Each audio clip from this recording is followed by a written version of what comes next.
Did you know that one man stood at the center of Nigeria's independence? Calm, quiet, yet powerful enough to shape a nation's direction. His name was Sir Abubakar Tafawa Balewa, Nigeria's first and only prime minister.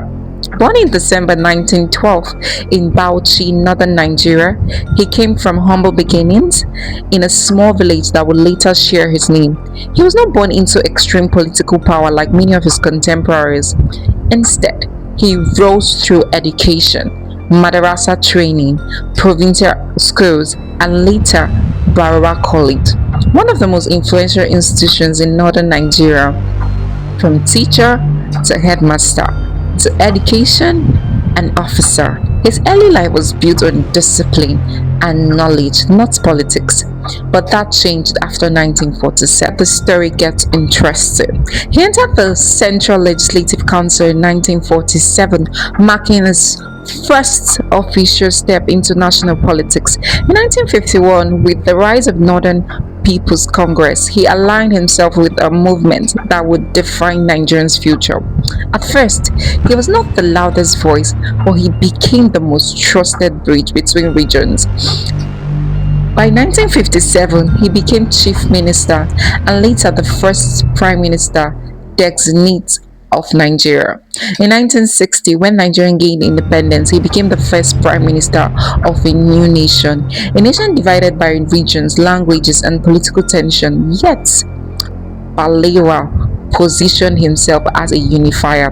He formed the coalition group, working with rival political groups like the NCNC Action Group to stabilize the fragile federation. His leadership style was simple, calm, diplomatic, almost understated. But beneath that calm surface was a man managing intense regional conflicts. Nigeria in the early 1960s was not peaceful. Regional politics were tense, elections were violent, and mistrust between the North, West, and East was rising. Still, Balewa pursued a foreign policy that placed Nigeria on the global map. He addressed the United Nations shortly after independence, and here's where it gets more heightened. He visited the United States and became the first Nigerian leader to address a joint session of the US Congress. That's where the story gets sweetened. He was involved in one of the earliest live satellite communications between heads of government.